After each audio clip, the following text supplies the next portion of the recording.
9/11, for whatever reason, the forces of intolerance, exclusionary politics, and hegemony really took center stage.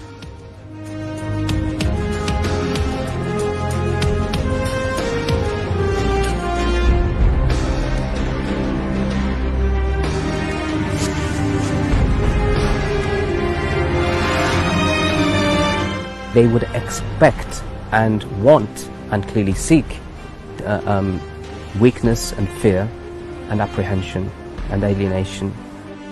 في المؤسسة لم يكن من أجل بضعة الدولارات التي كنا نبعثها والتي بالدوب تكاد تكفي احتياج الشعب الفلسطيني، ولكن للطاقة الكامنة التي كانت مخزنة في هذه المؤسسة استطاعت أن توصل عبرات ومعاناة الشعب الفلسطيني.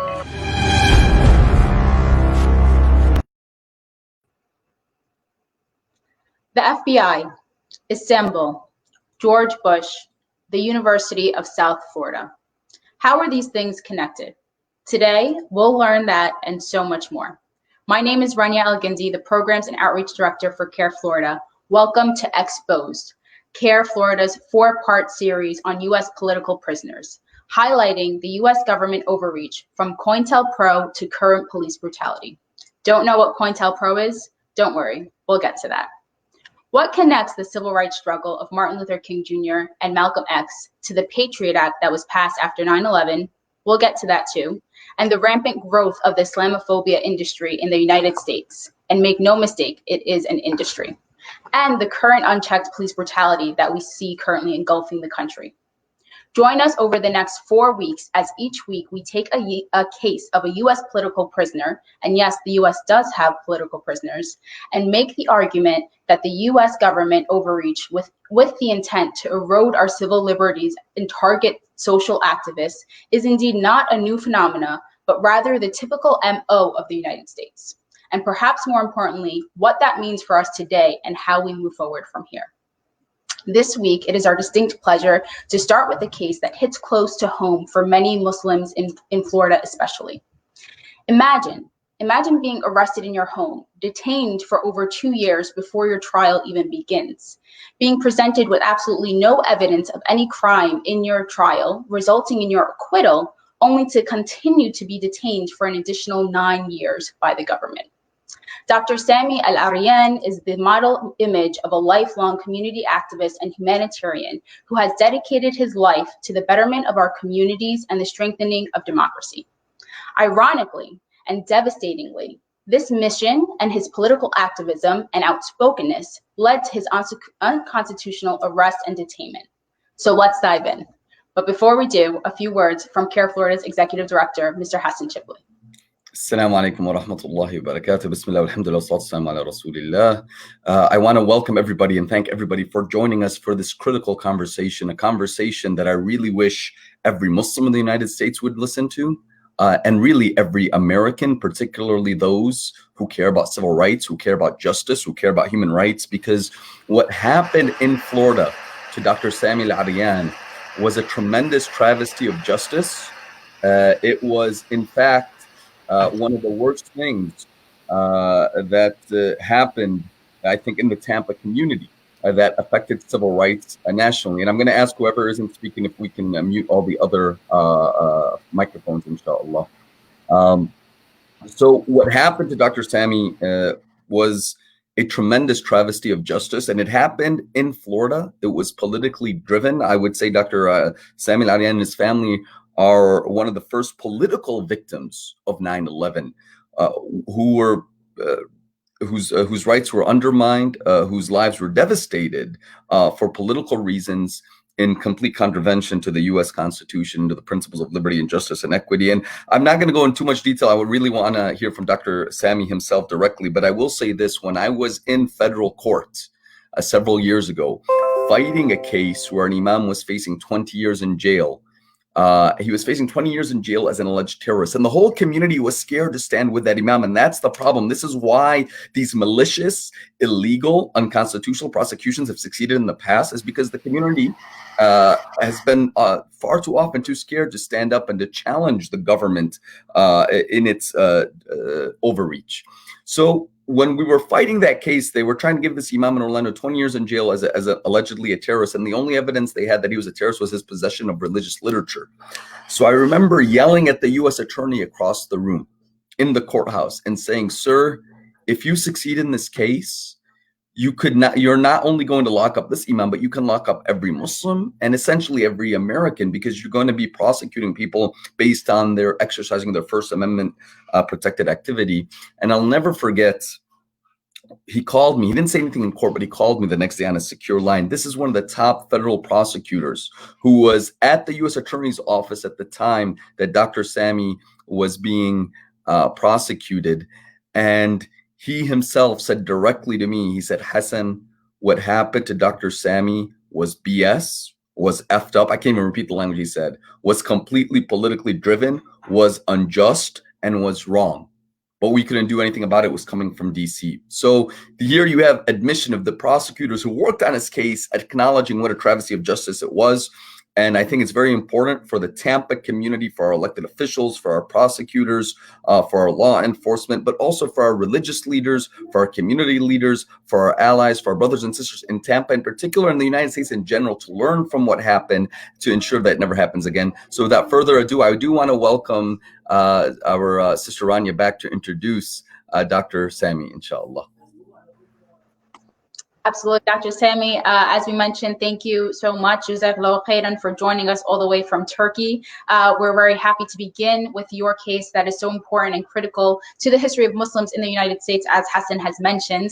And we're going to dive into your background. I don't want to give too much away, but as I mentioned, you are a lifetime community activist and social activist. And so that's where I want to start, at the backstory, at the beginning, at the very beginning. So if you don't mind sharing with the audience a little bit about what was that social activism work, that the campaigns that you were advocating for and that you were involved in prior to your imprisonment.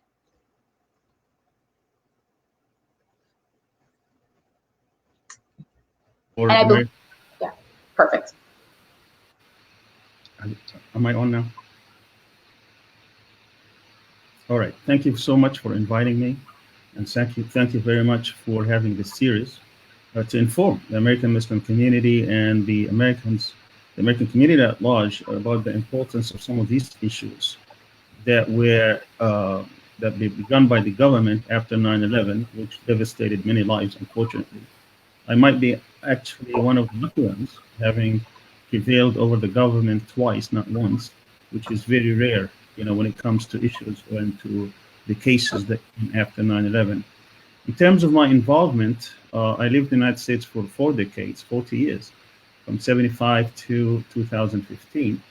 But the last 12 years, obviously, I had been involved with the case, with several cases with the U.S. government, but they were as a result of these activities that we had.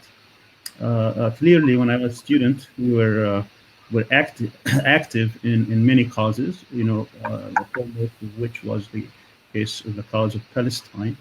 I established 2 associations, 2 organizations focused on Palestine. One was the Islamic Association of Palestine in 1981, and one was the Islamic Committee for Palestine in 1988, after the first Intifada started in late 1987. And I was very active on many campuses. I believe dozens of campuses I spoke at, mainly on Palestine, but also on Islam and the West and American foreign policy. And since 97, between 97 and about 2002, also I spoke about civil rights, particularly the use of secret evidence, which was a policy that the Clinton administration started, which was a long-sought policy by the FBI, but they started it in a law that was not noticed, but clearly the targets were Muslims. There were 29 cases that we counted, 28 of which were against Arabs and Muslims. And we started an organization back in 97, about 30 organizations.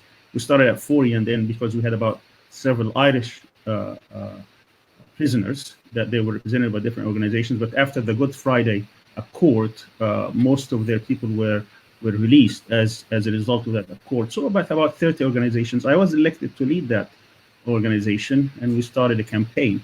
It was a nationwide campaign, and that was pretty active. And we were able to go from community awareness, by speaking in different communities around the United States, and then into media. That was the next step. We had at least 50 editorials decrying and condemning the use of secret evidence in immigration courts. And then we moved into the political arena. We also almost had 200 featured stories on these victims. And then we went to Congress, trying to get a law to ban the use of secret evidence. And we spent hours, countless hours. We were able to get about 129 congresspeople to sign on to that law, which was just introduced and co-sponsored by that many. And then we had it passed, actually, the Judiciary Committee. It was the first law ever passing that targeted Muslims, that passed the Judiciary Committee. And then it went to the full House. It was in 2000, so we were really in the campaign season. So I also had connections with both the Democratic candidate, and which was Al Gore, through the liaison, obviously, and also the Republican one. And eventually, when it became pretty tight in October, they were neck and neck in the polls. I was asked by the Republican liaison if what would it take for the Muslim community to endorse the candidacy. And we were not blind to the different policy issues on Palestine, on Iraq, on many other issues, but we were focused as a community at the time. And our philosophy, our vision was that if we win our civil rights battle, then we would be able to have a seat at the table. Our goal was to empower that community, which was pretty much targeted by so-called law enforcement agencies. And they started with us with the use of secret evidence, which was outrageous. I want to say also that one of these victims were also my brother-in-law. So we started that campaign, and when it came to the issue of who's going to win the elections, and the Republicans thought that Muslims can give them an edge, so they contacted me and asked me what would it take.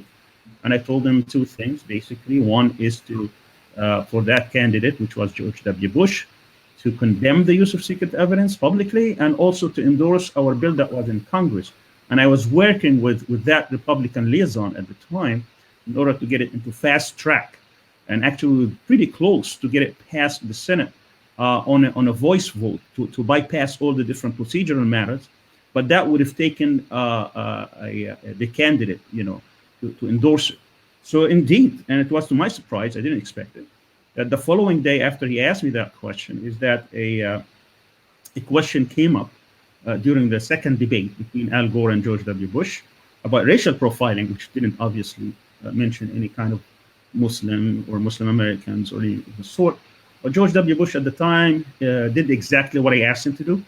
And he condemned racial profiling, and then he added that there's another form of racial profiling, and it's called secret evidence, and it's wrong, and it's used against Muslim and Arab Americans, and it must stop. And then he endorsed the bill that was before Congress, and he called it Senator Abraham, which was a Republican from Michigan. At any rate, the next day, actually half an hour after that, I get a call from my liaison asking me if we were going to endorse. So I had a conference call with all the Muslim leaders, and we decided to endorse Bush just based on that statement and based on the promise that they would do away with secret evidence. And indeed, after his election, they worked on it, and I got a call actually from the same liaison, because we started the campaign again. We never stopped. And they asked for all the Muslim leaders, American Muslim leaders, to come to the White House and celebrate the end of the use of secret evidence. Unfortunately, that day was 9/11. That day.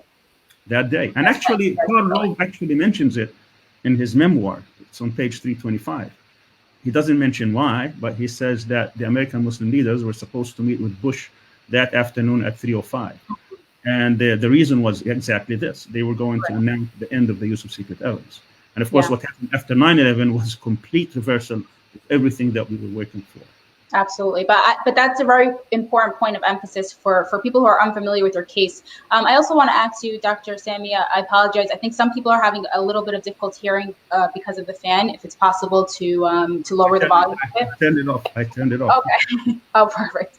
Alhamdulillah. Thank you. Appreciate it. So just to set the stage, right? So you were someone who was activist that was fighting for civil rights, fighting for the cause of Palestine, against the oppression in Palestine, and advocating for the political engagement of the Muslim community.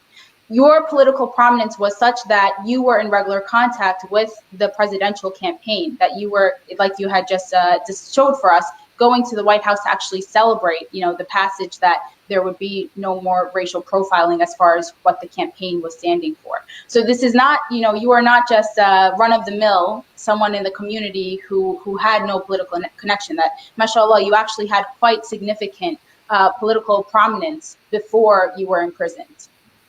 So I think that's very important, background for people who, like I said, are not familiar with the case. So take us from that point, right, that you're working hand in hand with presidential campaigns. You have so many contacts. People are relying on you as a liaison for the Muslim community to then all of a sudden being accused of terrorism. And I think you've said previously that, you were set up or you felt ambushed. Can you share with us a bit of what happened? And really, before you jump right into that, I think we really need to emphasize the point of the secret evidence. Can you explain a little bit what that secret evidence, a statute was, and how, what was that meeting about on the morning of 9/11, and how did 9/11 change the direction of the attempt to repeal that? And before you jump into the story. Right. Well, what happened is that many of the Arab and Muslim community, because of their activism, they were targeted by, they didn't have citizenship, and they were targeted by the authorities. But it was all about freedom of speech. It was all about freedom of association, but they wanted to be silenced. One way to silence them, one way to get them deported, was to use secret evidence to arrest them based on whatever evidence they have. But of course, the American judicial system does not allow the use of secret evidence. You're supposed to have due process. You're supposed to confront the evidence against you, bring witnesses, and challenge these statements. So obviously, it went contrary to all constitutional protections. But they thought that if they can allow it in immigration courts, which is not an Article 3 type court system, that maybe they can get away with it. And for a while, they did. So that was allowed in the '96 law that passed Congress.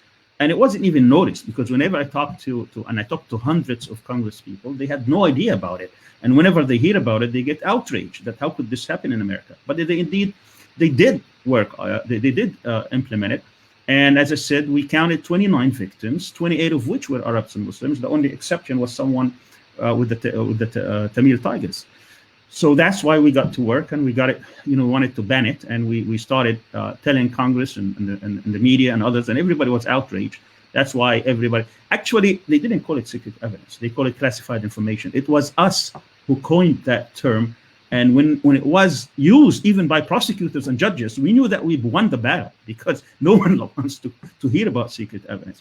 And even somebody at the presidential level decried it and condemned it. Actually, when we endorsed Bush, I got a call from Al Gore's campaign telling me, what can we do to undo this endorsement?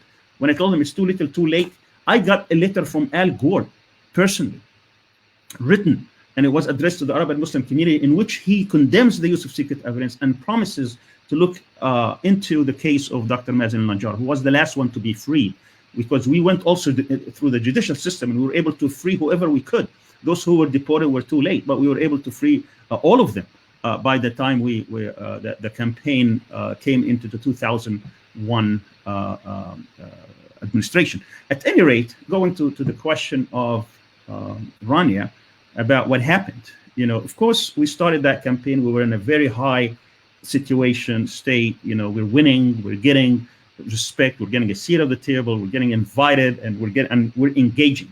We didn't engage in other issues that are of concern to the community, but at least we were being respected. By the way, because of what happened in Florida, remember, we endorsed Bush, and Bush won Florida by 537 votes. I campaigned because after we endorsed him, we chose 6 states in which we thought that we can make a difference. And again, I want to emphasize this wasn't about Iraq, wasn't as hot as it was after, and it wasn't about Palestine. It was simply about secret evidence. And we wanted to get that battle won, and then we move on to the next. So at any rate, we got our community in Florida to vote reversal of what they are registered. They are registered 3-1 Democrat, and they voted 3-1 Republican. When we did the study afterwards, we found that 74% of Florida American Muslim community voted for Bush. And actually, I had the names because we were able to gather them and pull them in the summer of 2001. The Republican Party actually recognized this, and they invited me on the eve of the inauguration. And I had John Sununu, who was the chief of staff of Bush Sr., and Newt Gingrich, who was the Speaker of the House, and Tom Davis, who was the chairman of the Congressional Committee, thanking me personally for making this happen, because they thought if it wasn't for Florida, Bush would not have been president. And of course, we have regrets now, but that's what the case at the time, because Bush, of course, betrayed everything he said he was standing for. At any rate, so we did make a difference. Our involvement in politics, in the political process, made a difference. And actually, we were recognized for that. And that's why they were going to deliver the victory against secret evidence for us, which is basically what's secret evidence? Very simply, they bring the accused and they tell the judge, we have to go to a different chamber. They give him an evidence, and then this is literally what happened. The judge will come back and says, okay, what do you say about what they told me? And I cannot tell you what they told me. Obviously, you can't say anything because you don't know what the evidence is. And in all cases, they were denied bail and they were put under deportation orders. And of course, that could not. And now we could see this happening also in the trials that took place after 9/11, in the Patriot Act. It's not the same, but it's pretty similar of how the much. And of course, I had to fight this during my trial. But just going back to Rania's question about what I have to face, of course, after that, because I was very active on the Palestinian front, I was targeted by many Zionist organizations in which they proudly said that they were behind my persecution and prosecution. They never denied it. They were trying to get me fired from the university for a long time. They failed. I had been suspended twice before per different investigations because of the different organizations that we established that were academic in nature. And after investigations by the university, it came out said these were, excellent organizations, academic organizations, that they benefited the community and the university. But after the change of the president, another president came who was pretty Zionist, and she had her own foundation actually in Israel, her family. And she was under tremendous pressure by the same groups. And she kept saying, I don't have any grounds to dismiss him. But after 9/11, I was ambushed, of course, by a setup interview. Now we know the details of this, and I know who set them up and what happened. And actually, I was set up in the studio by having certain things fed to me. It wasn't a live interview, so that I will be startled. And then, of course, I was ambushed. At any rate, after that, this interview was used to threaten my life, and the university used that to suspend me because they were trying to protect me. Meanwhile, they were trying to find out some reasons, justification to fire me. So when they said we're going to fire him, it was in December 2001, 3 months. Remember, the interview was two weeks after 9/11, and I was led to believe at the time that I'm there to present the Muslim community response, that we have been outraged at this tragedy. At any rate, when they tried to dismiss me, they sent me a notice immediately. The media, there were many editorials standing by me. And then one of the most important organizations defending professors' tenure, AAUP, American Association of University Professors, came in my support. And then they threatened the university, if they don't reinstate me by the fall semester, they will be put on a blacklist. All right, which is pretty big deal. So the university president was basically trapped. She will either have to bring me back, or she will be blacklisted. So she went to the law enforcement agencies publicly, and then the prosecutor, and that's what Hassan was referring to at the beginning, the assistant attorney in the district announced the impaneling of grand jury, which is typically in secret, but here it is in public. and then nothing happens throughout the summer. So they had 1 week to bring me back. So they contact my lawyer and tell him, all right, we're going to offer him $1 million if he would resign. So I told my lawyer at the time, a labor lawyer, let me see it in writing, and then I will consider it. But instead of that, they sue me in court. And what happened, again, we get that from their lawyer, is that she went to the board, to the board chairman of the university, and they told her, I've been calling this guy this and that, and he's telling me give him $1 million. That's not going to happen. He was a Jeb Bush appointee. So he goes to Jeb Bush and asks him to intervene. And then Jeb Bush asks for time. So what do? They go and sue me in court, buying time before they get blacklisted by the AAUP. And then Jeb Bush goes to the White House and presses the case. We need to do something for this guy. And now, after I was arrested, I could see in the grand jury testimony how this was accelerated in the months of September, October, November, December, January, until we get indicted in February. For 5 months, so many lies were told to this grand jury. It's unbelievable type of case. I've never imagined. I knew that they were cooking something, but I never imagined it to be that expansive, in which at the end they were asking for 3 life sentences plus 220 years. It was outrageous. But that's the type of thing. It was a political case from start to finish. The university was pushing for it. Jeb Bush got involved. And then in Washington, we know this from inside the Justice Department, is that the prosecutors in Tampa flew to Washington telling them that we cannot prove this. And they kept saying, you have to do it. It's not your decision to make. So they bring all this killing and maiming and extortion and all kinds of outrageous charges that you could never imagine that, this would be in America. And what evidence they bring to the court? Articles I wrote, or articles I approved in the publication I was editing, or conferences that I convened and speakers I brought in, or rallies we did. I mean, it was all kind of what you call First Amendment type activities. Even in one of the sessions, in one of the evidence they brought, was a dream. One of my co-defendants, I have 3 co-defendants: Sami Hamouda, who passed away, may Allah, have mercy on his soul, and Ghassan Balut from Chicago, and Hatim Fariz in Tampa. These are people who were railroaded because they wanted to get me. I mean, that's how outrageous this is. They go and bring people out of their communities and uproot them out of their families so that they can get one person. Well, that's what we want to actually. Just one way. That he had a dream about me talking to him about Palestine, and he was telling that dream to his friend in Chicago, and that dream became evidence against me. It wasn't even my dream, but that dream was told to the jury as somehow this is something to be looked at as evidence of a crime. Dr. Sami, we have a big audience of over 100 people watching us live right now, and I think it's very important that they hear. And this is the first time I think you're telling your story from beginning to end to an American audience. So we're very excited and grateful for this. So to be clear and to recap, you're in a position of tremendous influence. You literally helped deliver the election to George Bush under the promise that he gave you to help eliminate secret evidence. You're making tremendous impact nationally in the political scene. You're just about to get the idea of secret evidence thrown out, and you're having a tremendous impact. And you are Palestinian. That made you the target of extreme Zionist groups that were critical of you for your support for the Palestinian people and the oppression and the occupation that they face. So they targeted you. They wanted you kicked out of the university. The USF president at the time caved into that pressure, tried to fire you, was facing tremendous backlash as a result from the union because her attempt to fire you was unjust. And as a result, since she couldn't really get her way legally in terms of your employment, she went to Jeb Bush. She went to the White House.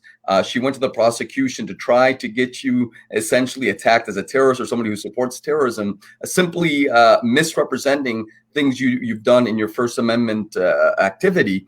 It's mind-boggling that it got that far.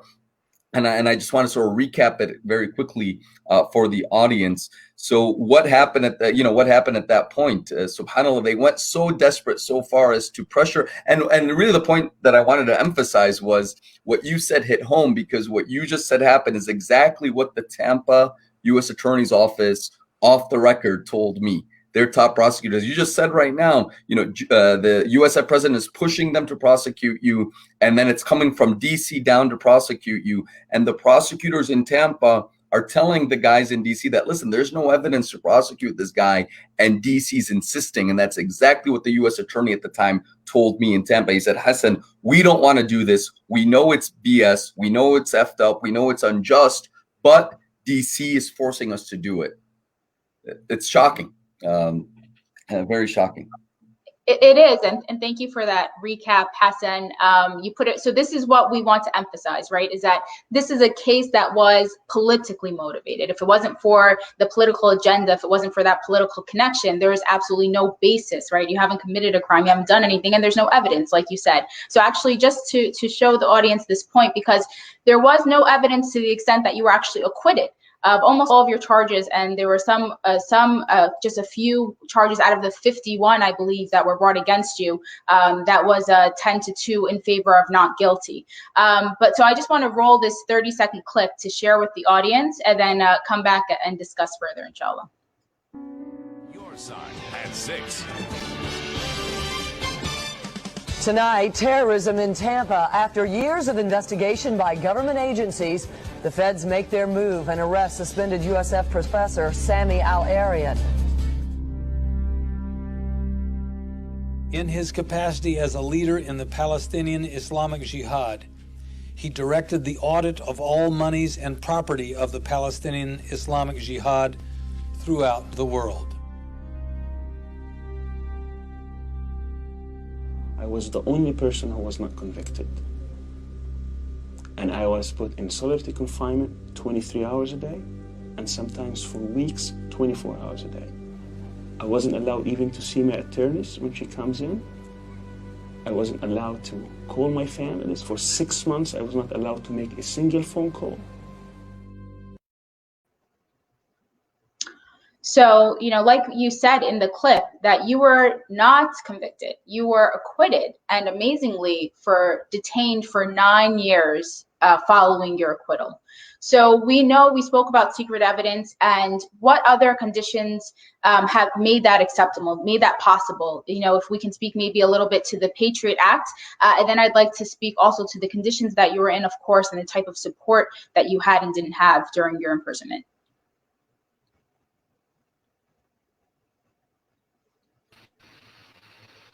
Yes. Well, after I was arrested, of course, they were trying to railroad me in order to get some kind of conviction. So they put me under a very restrictive environment that no other federal prisoner had to go through. I had a very difficult time. First of all, they didn't want to give me any evidence. And then when they were forced by the judge, they gave us over 400,000 documents, over I believe 21,000 hours. Because your phone, can you speak about when they started to collect this evidence and if that was legal? It took 10 years. From 1993, they claimed, until 2003, they were recording about 18 lines. Anything that I had access to, including the school that I founded, it was monitored. The mosques, which I was president of, was monitored.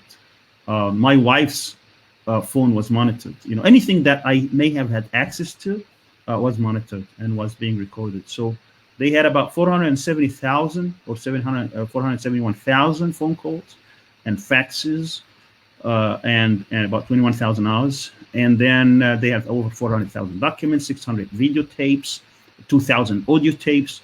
And then they brought 65,000 Hebrew documents, in which obviously this was they were trying just to get us thwarted, because they were not going to use any one of them. But my lawyers were pretty smart. At any rate, I mean, they just dumped all this on us and saying this is evidence, and you don't know what the evidence is, and you had no idea. And then they don't allow you to examine this evidence. So they gave it to the lawyer, and I can't see it. I'm in federal prison. I'm the only person who's not convicted in that federal prison, which is 75 miles away from where the trial is supposed to be conducted, and they are not equipped to show you any kind of evidence. It's a prison. It's not a place where you have access to the documents. So they bring me every couple of weeks or every couple of months to look, for a couple of days, and of course you can't see. How are we going to hear 21,000 hours, let alone what they have used? You don't know what they're going to use until much later into the process. So it was an unbelievable case. And after a while, I tried my best to see how we're going to defend this. And then after a while, you give up and just leave it in the hands of God. You said, okay, I cannot do anything, really. I mean, they had something like 120 accounts, bank accounts, that they were. It was incredible. My lawyer in his opening statement used something that I think was very profound. He brought 2 blown-up pictures taken by the FBI when they raided my house twice. They took many books, and they used the title of these books. One of them was written when I was like 10 years of age, as evidence against me, that I was reading this literature, all right? So that was by itself an evidence against me. And he said to the jury, this is what the case is about. When they invaded his house, when they raided his house, they took this, and he had the picture of the books, and they left this because I owned the gun. They left the gun. Twice they come to my home, and twice they leave me the gun. If this was about violence, why would they leave the gun? So, and that's exactly what it was. It was about what I said, what I promoted, what I advocated. That's what it was about, and that's why the jury came later and said there was nothing there. I mean, why would the jury acquit somebody if there was an overwhelming evidence, as they claimed? 2 of our defendants were acquitted outright. And unfortunately, the other charges that we were not acquitted of, the vote at the time was 10-2 in our favor. That's what a juror told me. When I met in 2015, 9 years after the case, I met one of the jurors, and he gave me the full story, what happened inside. And unfortunately, the judge stopped. We had 4 other alternates in the building. He could have, 2 of them didn't want to discuss it anymore. You could have exchanged them because that's what the law allows him. But when he saw the partial verdict, the judge, a day before he stopped the deliberation, he looked and he saw 78 not guilty, all right? And there were few charges that were not rendered yet. But even though they voted 10-2 several times, and then he stopped it because he wanted to give the government another chance at this trial, because he knew that this was not going in their favor, unfortunately. Dr. Sami, you face dozens of frivolous charges, pretty much all of them based on your exercise of the First Amendment. I think it goes back to the idea that the pen is mightier than the sword. They didn't fear the gun. They didn't fear violence. They feared your intellectual ideas, your challenging of injustice, your condemnation of Israeli human rights abuses, etc. And you're mobilizing the Muslim community politically. But it seems like, going on what you're saying, that the whole arrest process and trial process was almost made for TV. Again, having sort of a chilling effect on the Muslim community, terrorizing the Muslim community. I mean, you mentioned, thousands of hours of recorded audio. I know they were recording many people in Tampa. Could you talk a little bit about the actual arrest? I mean, we saw the video. How did the news know to show up at your house during the arrest? I mean, it was a made-for-TV moment. So tell us a little bit about the arrest and the investigation, and then even your treatment in jail, and even what the guards told you, the whole shebang, if you can, please. Walk us through that from your experience. It was obviously it was 5 o'clock in the morning. They knocked on the door. They lied. I immediately knew what it was. So I went there to make sure I make wudu, ablution, because I knew I wouldn't have that opportunity. And I told my wife, try to keep them for a couple of minutes until I get dressed and make wudu. And of course she tried. They threatened they're going to knock down the door. So she opens the door and they come, it's like 20, 30 people coming in a very vicious way. I get arrested. And the guy who was the head of the FBI at the time, he took me aside, he handcuffed me, and then he whispered in my ears, and he said, something like, you're a terrorist, but he says it in a way that it took almost a minute. He's trying to say it very slowly. And then he put me in a car and walked me through and go the road that goes to the mosque that I founded and I was president of. And he said, you will never see this mosque ever again. And the funny part is that I gave the khutbah 2 weeks before I came to Turkey in that mosque, and I recited that event, that it's not what their will, it's God's will, what happens at the end, what prevails at the end. And then they took me to one of my co-defenders and they start taping us in the car, hoping that somehow they're going to get some incriminating evidence, which of course the judge says there was nothing there. And then they put me in a very restrictive environment in which I couldn't see the evidence against me. I couldn't see my lawyers properly, and we had to struggle. And so I went through several hunger strikes, decrying this. And of course, I went through 2 other hunger strikes after the case ended, and they started a new case against me, because this was very unusual for them to lose a case, and then they have to give it up. And then I was about to leave the country because we had a deal. They will not prosecute anymore, so they will drop everything. And I agreed that I will give up all my rights living in the United States, and I would leave. And we took the agreement of the Egyptian government at the time, but then they started a new case, and then I had to start new hunger strikes. At any rate, the conditions were horrible. I mean, I call them Guantanamo Plus. Most of the Guantanamo prison restrictions were applied to me, and the plus being in the United States, you still have some access to your civil lawyers and this. But the guards themselves, at the beginning, of course, they thought, I mean, I had a guard to watch me 24/7, and then after a while, it was very expensive, and it was impossible. And then they took us to the SHU unit in a federal prison, which is given to punish prisoners. I mean, it's created to punish those who are, to discipline prisoners. And these are the type of conditions we're under. And even with that, we didn't have the full rights of those who are being punished, convicted felons, punished in federal prison. We were even having more restrictions. I had to, every time I wanted to use a pen or I wanted to get a warm clothes during the winter time, I had to go to a judge because they wouldn't allow us. And it was psychological pressure applied on you so that you can accept defeat, accept that you are going to get to prison for a long time. And unfortunately, we had a good team of lawyers, and we were strong mentally, in which we didn't give up, and we continued to struggle. And of course, they applied all kinds of fear tactics in the community. They went and visited every prominent member in our community, and they threatened them and they intimidated them. So my family immediately was distraught, because even in the school which I founded at the time, my kids were kicked out. And just imagine the type of isolation they had to live through during these times, where all their friends have abandoned, most of their friends abandoned them. Luckily, the ones who stood by us and stood by by our case and by family were non-Muslims, because they knew us. I had a pastor coming to see me when I, almost once a week, every Tuesday.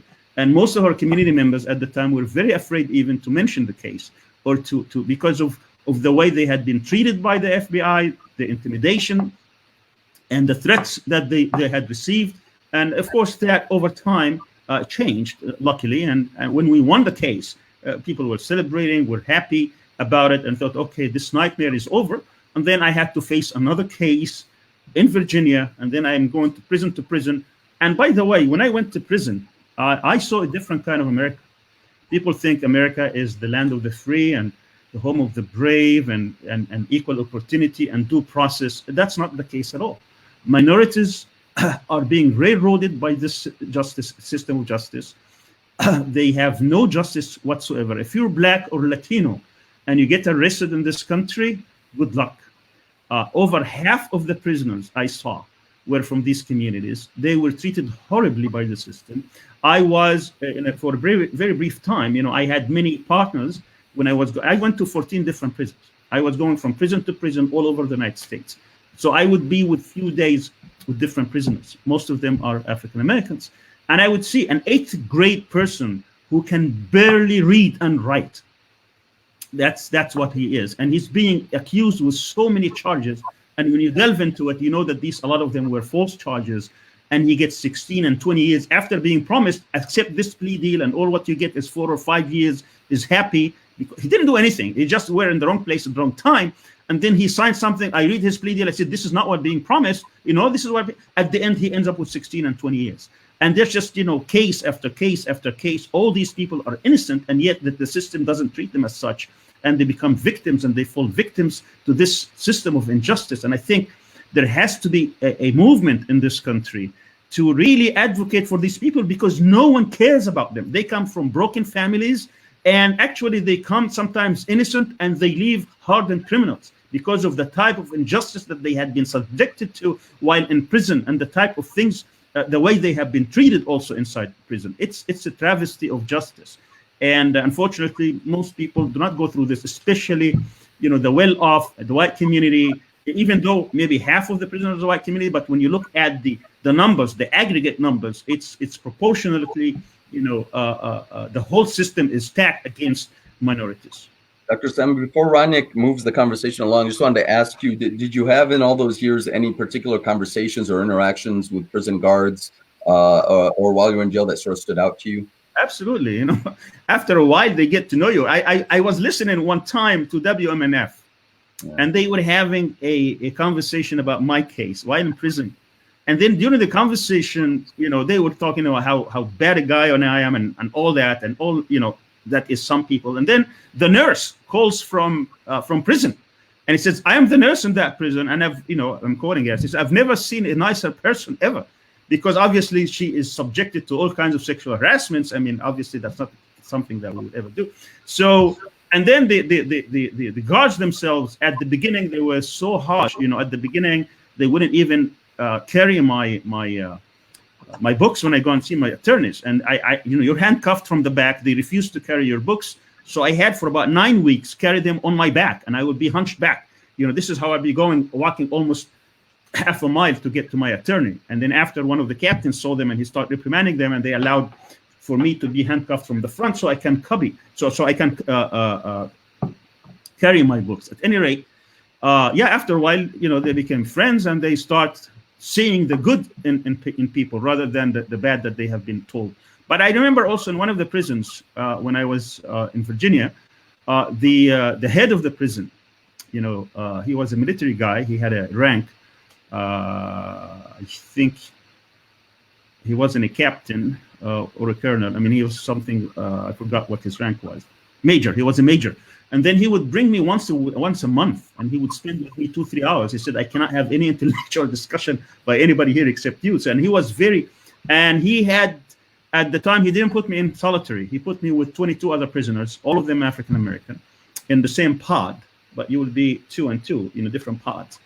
And I told him if he had been pushed or advised that I stay in solitary, he said, of course, I get this, but I am in charge here. I'm not going to do that. And that's told me why in every other prison I was in solitary. I was in 43 straight months in solitary when I was arrested, before I was allowed for 75 days in the population, and then I was transferred to different prisons. But in this prison, I was with other prisoners. And that's one of the reasons, because he didn't follow instructions. He thought that there was something wrong in this case. And luckily also, when my judge, finally this case came to a criminal judge, Judge Brinkman, she also saw something wrong in this case. And when she started asking the government to bring the prosecutors from Florida so they can talk about the case, the same prosecutor probably you talked to, they refused. And then when they refused, she knew that there's something wrong here. So she left the case in limbo. She didn't rule. She left me under house arrest for 5 years until the government gave up and asked for the case to be dismissed so that they can, deport me. But the issue here, obviously, is that this was a political case from start to finish. They didn't get the conviction that they sought, thank God. But I think this is the exception, not the rule. Absolutely. We see in the case of Afia Siddiqui, of the Holy Land 5, of Jamil, all the cases that they're going to talk about, these are the type of injustices that have been taking place. That unfortunately, I'm very distraught and I'm very upset that the American Muslim community has not been at the forefront. If these people are railroaded by the government for dozens and life sentences, and we don't do anything about it, what is it that you are fighting for, really? What is the value? What are the values that you hold dearly? That you want to go and have a sit down at the White House? Do you want to be invited to some event? Is that what you're looking for? That's not power. This is a cave in. This is a defeat, in fact. Your fight today as the American Muslim community is to make sure you get all these people the justice that is due to them. What happened in 9/11 is tragic, but the American Muslim community should not be the community that pays the price for some criminals who committed a tragic and criminal act. That is not how you face this. Okay, I am among the lucky ones.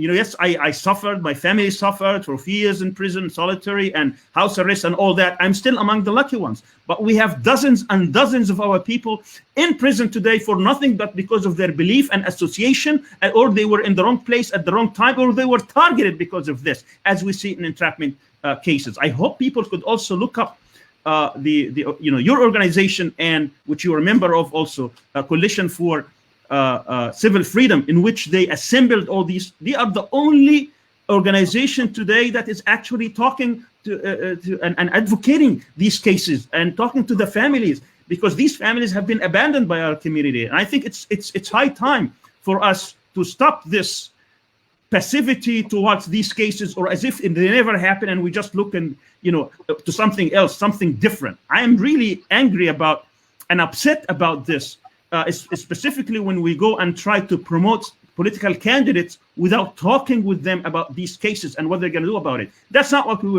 we did in 2000. In 2000, we will go to these candidates and we ask them where they stood in secret evidence before we give them support. And today, that should be the litmus test. We should go to any political candidate, talk to them about the system of injustice, the political prisoners that we have today, and ask them what they're going to do about it before we give them any kind of support. Dr. Sami, you put it so well. Actually, the next segment of what we'd like to talk about is government overreach, both then and today. And you put it so well in the connection, right? I see a lot in the feed, the news feed, in the past few weeks that we've seen protests in the United States that this is so new. I can't believe this is America. I can't believe that this is our democracy. I can't believe that this is happening. I can't believe that we have a military state. And that's really what this series was aimed at, is that showing that this is a long-standing history that we have. And if we don't know how these two instances are related, then like you said, we're actually powerless to make change. And if we don't understand how the police brutality and the police state that we currently have is a result of us not doing anything towards these civil rights violations, then ultimately, we're wasting our time, or we're not going to move ourselves forward. So I did want to highlight on a couple of things that you mentioned, especially around the fear tactics used to silence the Muslim American community, and so that you lose support by making everyone very scared. And before I ask you those questions, we have a small clip that I'd like to play, also from 2010, because you talked about the community support, and also about ultimately what you had to do to gain your freedom after 12 years. So let's play the clip and then come back, inshallah. Fox News alert on a story we brought to you last hour. Screen left, Rashad Hussein, the president's new pick as liaison to the Muslim world. Screen right, Sami Al-Arian, a man who pleaded guilty years ago to helping a dangerous terror group. One author says Hussein expressed sympathy openly for Al-Arian. The White House now telling us that is not true. So the platform aside, there's two things that come up in that clip. The first is that the fear, right? They don't want anyone in the community to support you, that any type of association or closeness, proximity to you is guilt by association. So can you speak a little bit to those fear tactics? Because that's something that we see currently, right? We see that community activists are targeted, and then we try to scare other community members from supporting them or from speaking out on their behalf. So can you speak to that, especially within our community?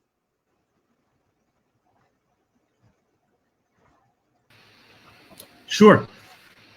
Let's bring something to the fore here very quickly. Who are trying to silence us? I think this is something that we need to. Those who are trying to silence us, they are special interest group. Either they're trying to promote Israel's agenda in the United States, many Zionist organizations and many Islamophobes, as well as those who have beef with Muslims. I mean, they don't want the Muslims to be empowered or to have a seat at the table. So what they do is that they use these tactics. You're being anti-Semitic, you're being anti-Israeli, anti-Zionist, of course, today, a lot of people would say, obviously, America has changed. America is not the same that we were facing 30 years ago, 20 years ago. I think we are moving in the right direction in terms of people knowing today the type of state, settler colonialist occupation that takes place today in Palestine. A lot of people didn't think about that, and today we have a different America. But putting that aside, those who are trying to silence you and to intimidate you They have special interest. And I think we need to deconstruct these people and say, what does it mean to be anti-Semitic? And what does it mean to be anti-Zionist? And there's a huge difference between the two. And I think this needs obviously a larger conversation, because these sound bites in which, and it's very unfortunate that someone like Rashad Hussain would deny something that he had said.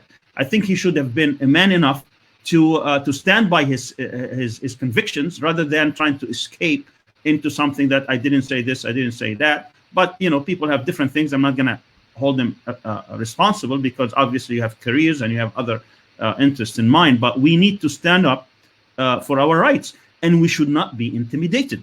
And I think that's a lesson to be learned.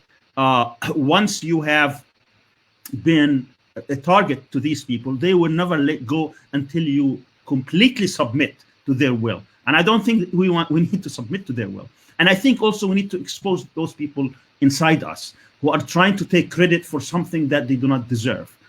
I have seen some of these people today. They're trying to promote Biden and to speak on behalf of the Muslim community, particularly an organization like Engage, which they have a checkered history when they talk about MLI and trying to dance with Zionists, and they try to infiltrate our community and claim that they're going to bring 1 million votes, and they have different agendas. And I think we need to speak out about this and not allow those people who have agenda that aligns with Zionist imperatives in America and make them a spokesperson for us. I think our people need to wake up and need to stand up for justice. We are not going to be empowered by simply kissing the hands or the behinds of the people in power today.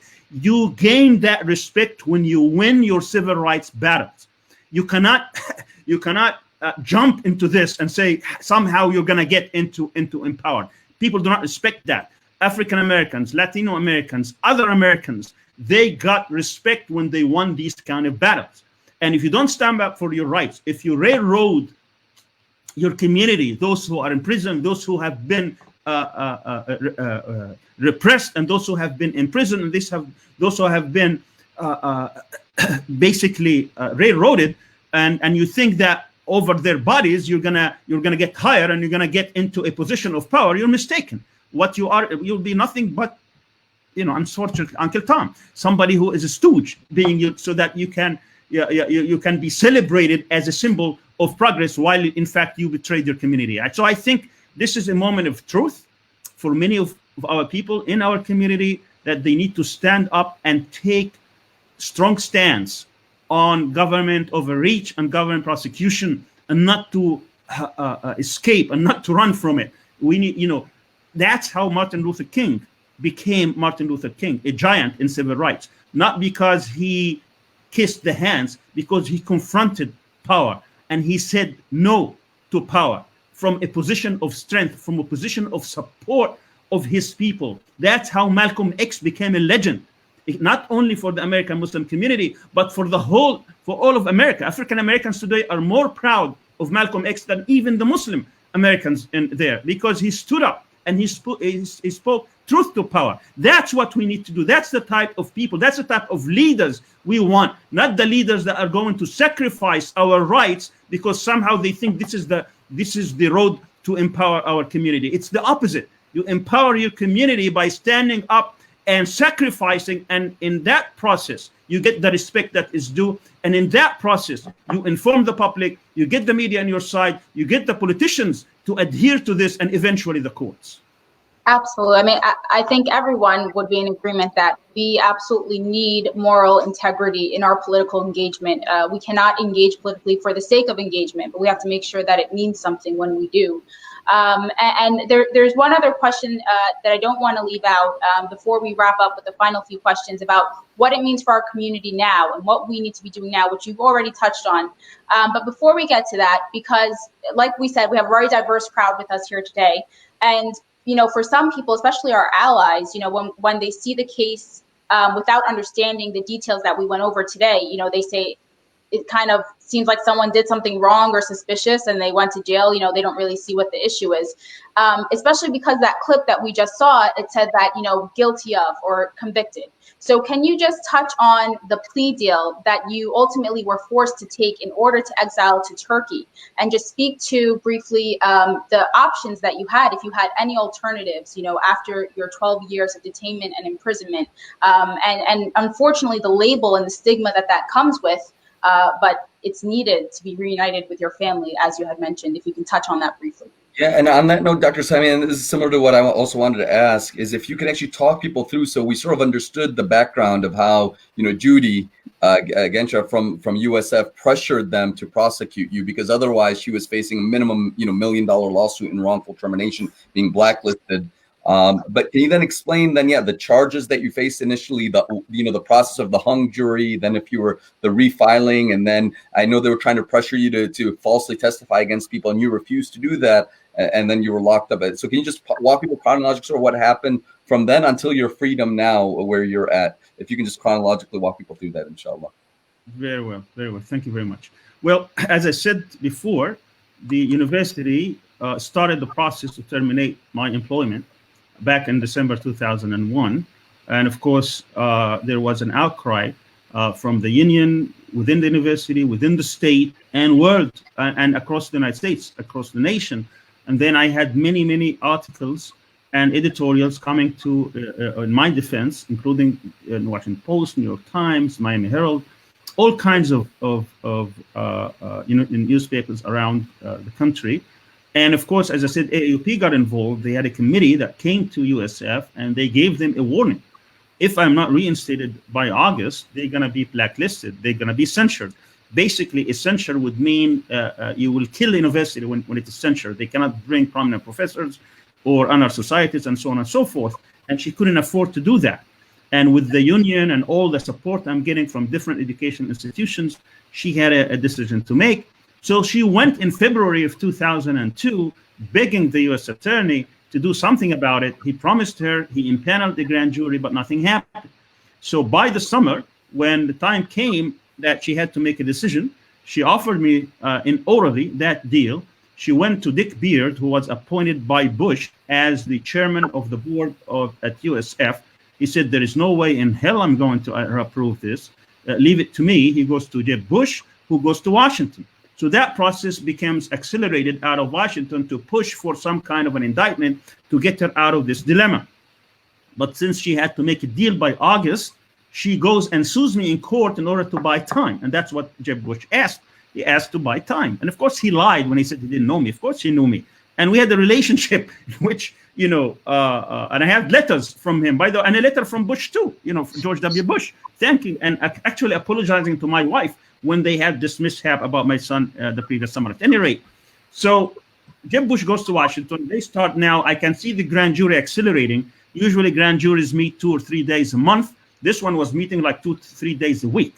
And they're trying to get some kind of an indictment. And obviously, I laid out the case in which the Tampa prosecutors thought that this was a way overreach, including all the lies that were told to the grand jurors, because I saw them, you know, and my lawyer, of course, tried to question the FBI agent at the time, but sometimes he wasn't allowed to ask the question.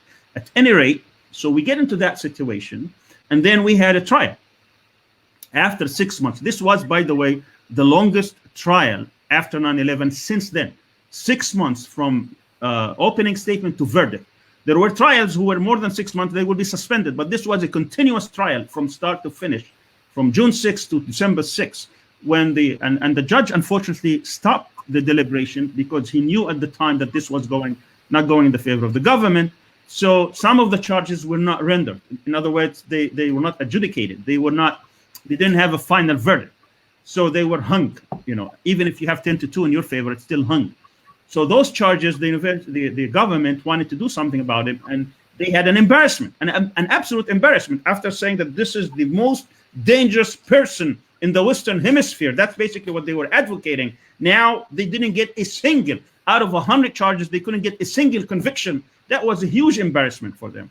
So they went and tried to say, you know, that we're going to retry the case on the remaining charges. But the remaining charges were BS. because this whole thing was constructed on being a conspiracy, you know, that they didn't find anything for me. So supposedly I was in touch with Sami Hamouda, who was acquitted, so he was removed. And then he was in touch with, you know, the two others, and one of them was removed. So it was very weak link that they wanted to retry this case. So they put a lot of pressure on my law. And now I spent $1 million, by the way, on this case. I have zero money left. And my, you know, justice is very expensive in the United States. If you don't know that, just look at my case. And I would never go for government-appointed lawyers because I can't trust them. I had 3 appointed to me, and I dismissed all of them, and I had to actually represent myself for several months because I didn't know who to trust. But I trusted my lawyers, were great lawyers, you know, Linda Moreno and Bill Moffitt, one of the greatest lawyers you can ever find, and because they were committed lawyers, not just they are brilliant, but they were very committed to the case. But at that time, I paid over $1 million. I had no money left, and they, you know, if you want to bring them, you need another $1 million, and they were very exhausted at the time. And I couldn't, and then the judge says you're going to have a retrial in 2 months. Now I don't have lawyers, and I you know, and I don't know what to do. and now the judge was pressing into different direction, things that he had denied them. He starts approving to them. You know, we were, you know, I can go on and on about the jury, you know, selection, how some jurors were extremely biased, and what we had to do to remove them. And now we could see some of these jury questionnaires are being changed by the judge in the had there been another trial. At any rate, so there was this, and with all this, now it's going more into their favor, even though it has become a much weakened case. We get, you know, offer from the government say if he can plead to anything and leave the country, we'll drop everything. So my lawyer said, this is your best bet. You don't even have lawyers. So I said, I didn't do anything wrong. What am I supposed to plead to? They said, you know, my lawyer said, it doesn't matter. I'm trying to get you out. So he asked the government for a plea example. So they basically put everything back into that plea, you know, all the things that they were, then I totally rejected. And I would plead to 2 charges. And I said, absolutely not. What I would do is I will choose what I think I had done that I am not ashamed of. But even, and then they can, and I would not plead to anything unless I get out of the prison immediately. So I write my plea agreement, by the way, all the overacts that are in the plea agreement, it is something I wrote, not the government. The government gave me a version that I totally rejected, and I put all, you know, red marks. So what did I plead to? I pled to, you know, not telling a journalist the name of Ramadan Abdullah, which it was true. I didn't tell him the name. I pled to that I hired a lawyer for my brother-in-law, which I did hire a lawyer, one of the best, brilliant lawyers in the United States. Today, he is the legal director of the ACLU. I pled to the fact that I hired one of the excellent researchers from Europe to the research center I founded at USF. These are the three things I pled to. And then they had to associate some kind of a charge that will be the minimum charge that will have the minimum sentence. So they chose one that had the minimum, which was 5 years. And since I had already served my time, then the issue will be time off or time out, but that would be up to the judge. That was the agreement. And of course, I was very reluctant, even with that. I consulted 13 lawyers, one by one, and all of them told me you would be out of your mind. Because he said, you think you're going to stay in the United States? Forget it. I mean, that's not going to happen. And the point is, if this is what you get out of here, take it. So after consulting 13 lawyers, and of course my family, no money, the case is in 3 weeks, 4 weeks, it's going to start, and you don't even have lawyers. And now you could see that the judge is not on your side. What are you going to do? This is not about justice. I learned that the hard way. My lawyer told me from day one, the American justice system is not about justice. You know, at the beginning, I thought, you know, we need to present facts. So I was preparing, my lawyer was sometimes making fun of the whole situation. He said, okay, I said, who are our witnesses? He said, I don't know yet. I said, well, I have all these witnesses. They're going to bring the whole story. And he said, all right, give me the list of witnesses. I gave him a list of 275 witnesses, and he was laughing. And at the end, he presented 0 witnesses. He didn't present a single witness. He said, this is not about us proving the case. This is about them proving the case. And I had to learn a lot about the American judicial system throughout this process. At any rate, so we agree, and we go, and we were afraid that the prosecutors, that this is going to be some kind of a trick. So we said, what if the judge does not approve it? You know, I will have already been in public saying that I agreed to plead, and then the judge doesn't approve it. Now I am in the eyes of the public as being guilty without getting anything in return. They said, okay, we're going to have a secret meeting with the judge. So we come and have a secret hearing with the judge that no one knew about. And then the judge accepts everything. Then my lawyers push it and said, can we have sentencing now? And that the agreement was time served. And the difference between us, whether I would serve an extra 2 weeks or not, that I was on my way to go to Egypt. So the judge decides at that meeting, he said, let me think about it. We can do it next week. And then he changes his mind. And then what happened is that out of the blue, you know, the Attorney General of the United States comes to Tampa and stays like 3 or 4 hours. And I'm wondering if he had a meeting with the judge. You know, I keep wondering, why would he come a day before my sentencing and stay with the judge? Or sorry, stayed in Tampa. I don't know if he stayed with the judge, but it was very, very awkward for him to come to Tampa and stay for 2 or 3 hours. And then the next day, the whole dynamic changes, and the judge changes his tone. And then he gives me an extra 11 months, which gives them the time needed to start a new case, even though they said, we're done. Now they start a new case and a new prosecution. So now I'm being asked to go to Virginia. Now they cannot try me on the same case. So they invented another case, which I had nothing to do with, but I'm supposed to testify in that case. I kept telling my lawyer, this is not about this case. This is about Tampa. And they didn't believe it. And I have one of the most brilliant lawyers in the country, Jonathan Turley. I mean, you cannot have a better lawyer, a constitutional lawyer, a university professor, and all that. And he was perplexed. He said, they cannot do that. Their Tampa is over. This is about this case. I said, it's not. So I refused to testify. I refused to go. 3 times they impaneled a grand jury. And they're supposed to, you know, after you refuse to testify and you go through civil contempt prison, the judge is supposed to release you. But there they were pushing their case. And I had to go through 2 hunger strikes, very punishing hunger strikes, one for 60 days and one for 55 days. And I would go to the grand jury, basically not able even to speak or walk. And that grand jury, after a year, you know, they are disbanded, and then they reconvene another one trying to push me. And I knew that this was about a trap. If you testify, they're going to say you lied. And if you lie in the context of a terrorism case, then you go to prison for 22 to 25 years. And if you do not testify, then you have criminal contempt, in which case they can also ask, because it's in the context of a terrorism case, even though there is no terrorism really, but then you are facing the same 20 to 25 years. So either case is getting you. And this prosecutor, I had some history with him. Even before I was arrested, he was trying to get me to cooperate, and he's a Zionist, very well-known Zionist in the United States. And he has prosecuted many Muslims because of their beliefs and associations. So I knew that he had it for me. But the proof is in the pudding, as they say. When it became very clear that they couldn't get me to testify, and the civil contempt charges or the civil contempt time has lapsed, and he threatened with the criminal contempt. Then I said, let me know what kind of questions you want me to ask, to answer. And then I will decide whether to come or not. And to the astonishment, but not to my surprise, the astonishment of my lawyers, all his questions were about Tampa. Then 1 or 2 questions were about the case, but everything else was about Tampa.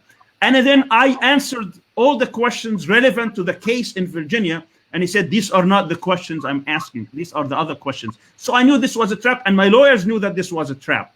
So then he went through criminal contempt, and he was hoping for 20 to 25 years. Now we go to the judge. Now for the first time, I find a judge who's open-minded and ready to listen to the argument that we had. And our argument was very simple. We had a case in Tampa. They lost the case. Then they wanted me to plead. We pled under the condition that this is the end of business between me and them. By the way, the one who negotiated this deal was the third highest ranking person in the Justice Department. She was in charge of the criminal division at the time. My lawyer had a meeting with her and they agreed. And when they wanted me actually to, as I said, we read, they wanted me to say that I knew about violence. I said I knew about violence and non-violence. And then we had an impasse, and then they agreed to what I wrote. At the end, they came and they said, we want you to cooperate with the United States as part of the regular any plea agreement. I said, I don't cooperate. If you don't take this statement out, I'm not signing, I'm not pleading. They said, don't worry, we'll take it out. So it was taken out. This statement that exists in every plea agreement, that if you plead to something, you agree to cooperate and to talk to all the prosecutors and to answer any questions. I said, this is not going to happen. I will not do that. They took it out because they knew that, they wanted to get rid of this case. It was political from the beginning. Now this guy coming and said, come and testify. So I said, no, I'm not going to testify. And we tell the judge that we had this. So for the first time, a judge considers this argument, and she asked the prosecutor to bring the Florida prosecutors to ask them the question, what was their understanding when we signed this agreement? The government refuses to bring these prosecutors. 3 times she asks, 3 times they refuse to bring them. Then for the first time, this is the docket court, meaning that they just go through cases, very quickly. She gives me bail, so I am on house arrest, but she's afraid to rule. She said, you can ask for dismissal of the case. We filed for dismissal in April 2009, and she doesn't rule. 2010, 2011, 12, 13, 14, 5 years go, and the government keeps asking her to rule, and she refuses to rule because she knew that this was a BS issue, BS case, that this was not a good case. She didn't want to be part of this case, but she wasn't, how should I put it? She didn't want to dismiss it because whatever would come out of this, until the government gave up and they asked for dismissal. And that came in 2014. And of course, after it was, it's very funny because it was exactly 5 years. When I was released on house arrest, it was Ramadan 1st. And when the case was dismissed, was also Ramadan 1st, but there was 5 years in between. So it was like a Ramadan gift for me, 5 years apart. But at any rate, and after that, now they said, you need to leave. You need to leave. I said, okay, but I'm a Palestinian. I am stripped of all my rights in the US. I no longer have a green card. Even though I was supposed to get citizenship, they refused to give it to me. And I don't have a country to go to. I have to start. And then by that time, Egypt has become under a military regime again. So I cannot go there. I need to look for a country. So it took me months and months, sending letters to different countries until some of my friends, at different academic institutions, they happened to meet with the president of Turkey at the time, who was at the United Nations, and they asked him and they tell him about my case and give him the file. And the guy immediately, to his credit, I said, I will take this person. And then, it's very funny because he was meeting at the time right after this plea with Joe Biden. It was Biden who actually took the file and called him 2 weeks later and said, you can have your Palestinian scholar. And that's the type of language he used.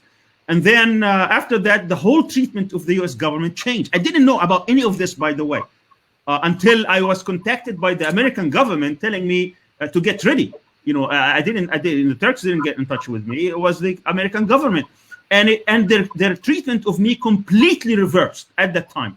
There was more respect, and they gave me permission to start saying goodbye to my friends. They allowed me to go to Florida, to Chicago, to New York, to tell people goodbye. Basically, that would not be the way that you would treat someone who is accused of terrorism. You wouldn't allow him to go to the communities in Florida and Michigan and Chicago and New York to say goodbye. And then they took me all the way. Obviously, they didn't give me any papers, but I didn't have any papers, so I was walked all the way to the airplane to get here. And again, I want to emphasize that this was a happy ending, so to speak. Even with all the suffering that I had to go through, it's something that comes with the knowledge and with the recognition that when you are tackling these kind of issues, when you are speaking truth to power, when you are challenging powerful adversaries, Sometimes you have to pay a price, but the price I'm paying is nothing compared, or I had paid, is nothing compared to the price of some of the people who are in prison today, and they have no opportunity to be heard, or no opportunity to get them out, or to advocate for freedom. And that's a tragic point. I thank God, and I thank my family. My family has suffered so much. They have, my wife particularly, she had to endure all these days and nights being isolated and being bombarded with the type of pressures that come with the media, come with the authorities, would come with the whole stigma of being part of this. My children had to suffer, and of course our community had to suffer. My co-defendants had to suffer. All this suffering, we were rewarded later. People recognize that this was not a good case to prosecute. But I'm also crying for the other cases that they didn't have that kind of advocacy. Imam Jamil Al-Amin, who's been sentenced to life because of his faith, because of his commitment to his community, or the Holy Land 5 because they were helping children, in their education or in feeding them, and the families who have been suffering under tremendous occupation, and the others. And Afia Siddiqui, 86 years. What did she do? She was actually a victim of a crime, and none of these have been advocated by anybody, or very few. And that should not be the case. Our community should be crying about these cases. No community respects itself when it sees the best amongst themselves or the vulnerable, because overwhelming majority of the people are vulnerable, and they have been taken advantage by the authorities to make example of them and to bring the American Muslim community to their knees. That if you want to be accepted, and that's what happens to some of these prominent people when they say, if you want to be like this is what's going to happen to you. Well, we need to say no, and we're going to suffer, and we're going to pay a price, but that's the price of freedom. You don't want to get freedom without any price. You don't want to say, I am an American Muslim and I'm enjoying my freedom, and you go and teach freedom and democracy to Muslims around the world while you're not willing to pay the price of freedom and democracy in your own country, when your own people are being imprisoned, are being prosecuted because of their faith and association. And that's the lesson I hope we can get, that we cannot.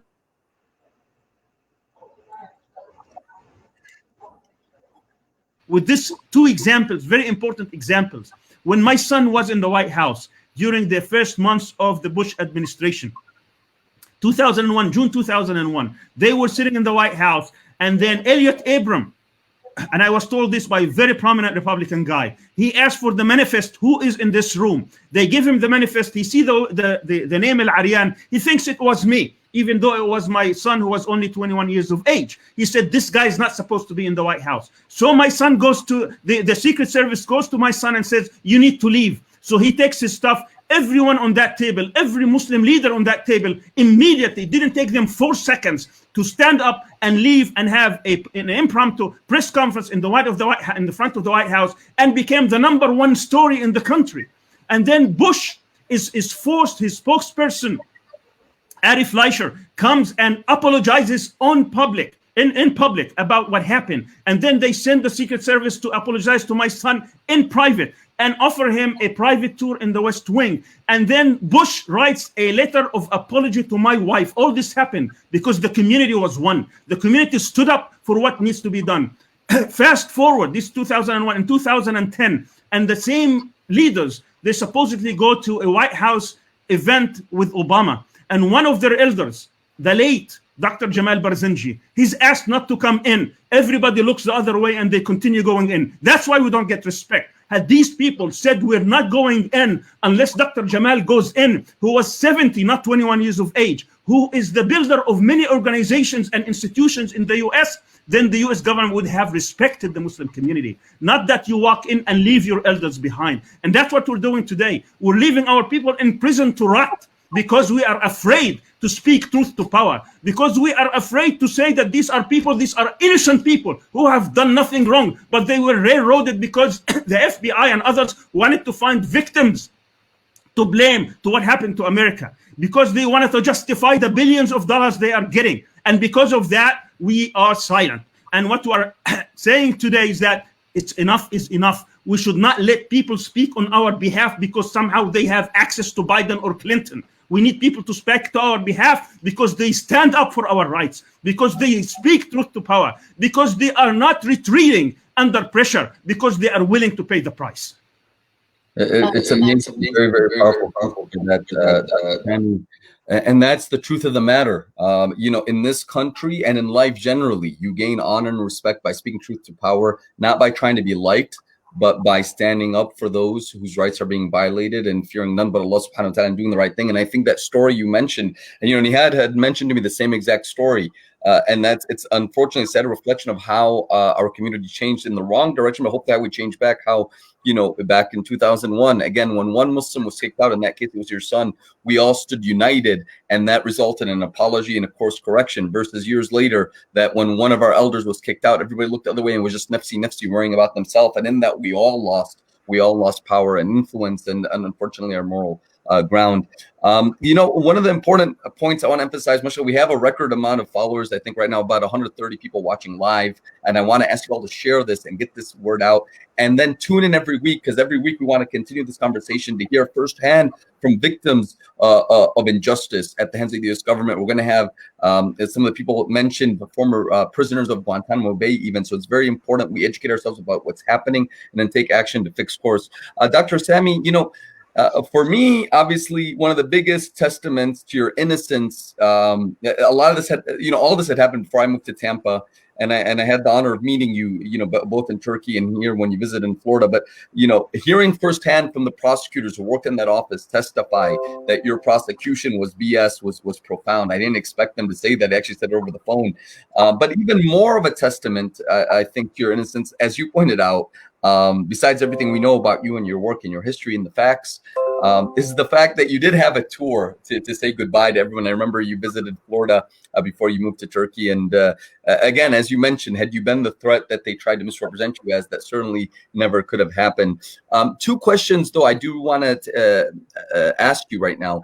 And number one, could you just clarify why did the judge withhold on the final ruling for 5 years? What was she afraid that if she, you know, dismissed the case against you, that at that point the government would appeal or would subject you to further injustice? I mean, obviously she wasn't convinced of your guilt, and she was troubled by your treatment. So why did she withhold the ruling for 5 years? That's the first question. The second question is, mashallah, our viewers are saying, you know, they're learning a lot. People who were involved in the case, people who were victims in this case along with you, saying they're hearing some things for the very first time. So what were you exposed to in terms of the government's surveillance tactics and their strategy and things that you feel that especially the Tampa Muslim community in particular and the American public in general should know? What are some of those shocking things that you really wish people would know? So those are the two quick questions. Number one, why no ruling? And number two, what are some of the things that you feel people really would be troubled to hear or learn about in terms of the government surveillance and tactics and its impact on the Muslim community in Tampa and across the country? Well, we really do not know what is on the judge's mind. What we know is what she said in public. She said in public that she was very troubled with the case, and that she gave the government 3 chances to bring the Tampa prosecutors so she can ask them directly what was their understanding of the plea deal. If their understanding is that I was supposed to leave and give no testimony, obviously she would have ruled for us. And if their understanding was otherwise, she was going to proceed with the case. The government refused. So she should have held the government in contempt because 3 times they refused her order. But she chose to ignore the case. Now, of course, you would conclude is that either she is going to defy the government and leave this case hanging until the government gives up, and that's exactly what happened, or she could have basically asked for some kind of a plea agreement in which you plead guilty for time served because you've been under house arrest for 5 years. I don't know what she had in mind, really, because she never told us. What we know is that after 5 years, the government gave up and they knew that they had no case and they're not going to convince this judge to proceed. Every year, by the way, they remind the judge with emotion, the judge, you haven't ruled. And the judge would respond by saying, I will rule soon. And that soon never came. So obviously the judge was not happy. Now, in terms of what we can learn a lot. I discovered that every single aspect of my life was being surveyed, was being investigated. Believe it or not, the government went to my accountant. When I moved to Tampa in '86, I used an accountant for about 3 years, and then he retired. And then because I knew him personally, I was asking him if he could do my taxes every April, and I would pay him. Obviously, he was on Social Security, an old guy. And then around mid-90s, he started asking me, why didn't you find someone else? And I kept asking him, I like you, why should I use someone else? We know each other. What I didn't know at the time is that the government secretly went to him and threatened him. And every time I would file my taxes, the moment he gives me, he will give them a copy. So I found all these copies in my evidence boxes. It was to me, it was a shock. He couldn't tell me, he kept telling me, don't come to me, but he couldn't tell me why. And I kept stupidly, going to him. But they probably would have done the same with any other accountant. But that's a type, because they couldn't get it from the IRS. So they were trying to investigate. And then they had a forensic accountant. Every single bank that I had access to, they would get a statement, a monthly statement, and they would go. The guy was going through every aspect of my expense to justify it. And then when I owned a property, and that property was I had a building, and that building had a fire at one point, and they had 3 different investigations, one by the state, one by the fire department, one by the FBI, and others. And they're trying to say that I was behind the fire, and I can see this. They said, can't you find anything to get this guy to be charged with fire? And then I found another case that was prepared by an immigration attorney. He said, I can get him to be prosecuted on immigration fraud. They tried so many tactics before they went through this. When you are targeted, that's the unfortunate thing. When you are targeted, they try to justify it, but for whatever reason, none of that bear fruit. And not to speak, of course, about every aspect phone call that I had. They knew about my connections, and I had hundreds of connections with Congress people and others, and that was problematic to them. And every time I spoke, or I went to Washington, or I spoke to a congressperson, or I invited somebody to my house, or whatever it is, they would write a report. And that report, one will go to Washington and one will go to Miami, because that's where the immigration was. So it was a very massive surveillance and prosecution. And I think the final tab was over $200 million that they spent on this case. It's a staggering amount, but I'm not surprised, because when the judge asked him to hand over to us the CDs that had this 21,000 calls, it cost them. They said it's going to take a while, but it's going to, because they were doing it on reel. All these magnetic tapes that we can see in the films in the 1960s. That's the type of things that's the type of technology they were using. And for them to transfer that into CDs, they had to pay, they told the judge, $550,000. They had about 12 different translators who would translate into Arabic. So in one instance, my lawyer asked one of the translators out of the 12, and they worked on the case for 5 years and sometimes for more, because this was like a 12-year case. And he said that he was paid in 1 year $93,000. That's 1 out of 12. And then when they brought an expert witness, somebody who is known, who's a Zionist, coming from Washington Institute for Near East Policy, a well-known Zionist, AIPAC-related think tank, he was paid $250,000 for 1 hour testimony. All right. Now you think of the dozens and dozens of Asians, and they had 21 trips to Israel. Israel was heavily involved in this case. We didn't even talk about this angle of it.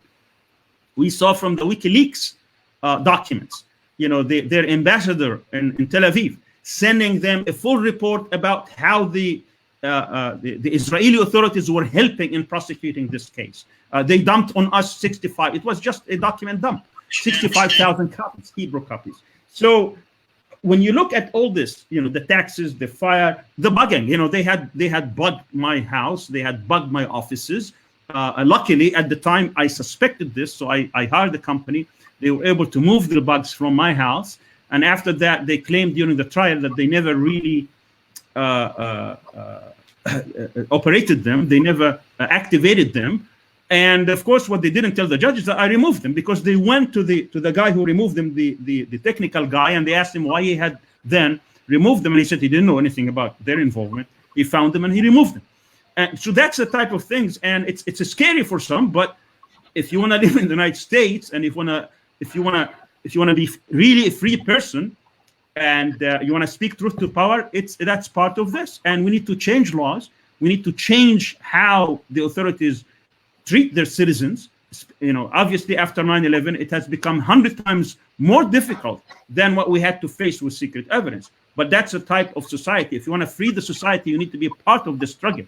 You cannot live and enjoy freedom without having to pay for the sacrifices needed to gain and earn that freedom. If the FBI wants to monitor the Muslim community, they have to justify this in a way that is not going to deny you your basic rights. You know, there's absolutely no justification to not only bug you because of your beliefs and associations, but also when you look at your family, what they had to subject to. You know, I found so much evidence that came from my garbage. They were collecting my garbage and using that garbage as somehow they thought they're going to get some kind of, I mean, it's all these dirty tactics that you hear about. You see them firsthand. I saw their cooperation with foreign intelligence. You know, when you are in the evidence room with all these thousands and tens of thousands of documents, you have three types of evidence. You have what is called the A and B. B is the search, the stuff that you get from your house or when they raid your properties.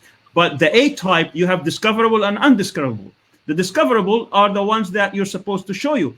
The undiscoverable part is sometimes the reports they may receive from intelligence evidence. But because of the massive amount they had, some of these undiscoverables just became mixed with the discoverable. So I'm looking at these intelligence reports, you know, writing about me from Arab intelligence agencies. They are lying so that they can get into the graces of the United States. They know what they want to hear, so they write reports so that the United States says, oh, okay, now you confirmed what we thought the case is. And not only that, not only they lie about you, but they start providing them with information that's going to put people's lives in danger. When you see why some of the leaders in the Middle East get bombed or assassinated by Israel, now you know why, because there are agents within our own people who provide full information, where they live, their addresses, what it is, so that they can get in the good graces of the US and Israel. And that's very, very tragic. But I saw all this with my own eyes. You know, the type of reports get transmitted from some of these intelligence services in the Arab world into the FBI and the CIA, and also the cooperation of Zionist organizations, and how some of these Zionist organizations are tools, you know, basically of Israel and the Mossad and other intelligence agencies, and how they work hand and glove with the FBI. And I saw this. I saw these reports that they were written by the Wiesenthal report and by, you know, the type of work with Israeli intelligence. Some of these, you know, so-called journalists, pseudo-journalists, Emerson and Khalid Duran and all these people who have been working, and they write reports, and they get these intelligence agencies actually into the habit of trying to prove a case that is very difficult to prove, so that they can justify the millions and millions of dollars that they had spent. You know, I can go on and on. There's so much to talk about, but I want to end with this. I want to end on a good note. You know, that even though that you may be subjected to this, you need to know your constitutional rights.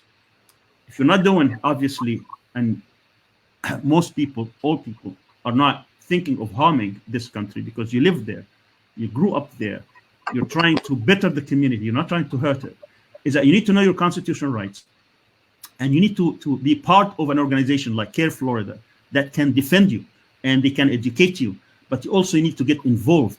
And if you cannot get involved because somehow you are busy or don't have the time, you cannot volunteer, you cannot work, you can certainly contribute to those who have dedicated their lives to defend your rights. And I want to particularly, in addition to CAIR Florida, talk about the Coalition for Civil Freedoms. It's a coalition that has very little support, but has a strong presence when it comes to these cases, that they try to defend your rights, and they try to defend, to advocate on behalf of those people who have been railroaded and they need your support. They bring them in. You know, this is an organization I'm proud to say that I have founded, and that's why I'm trying to promote it.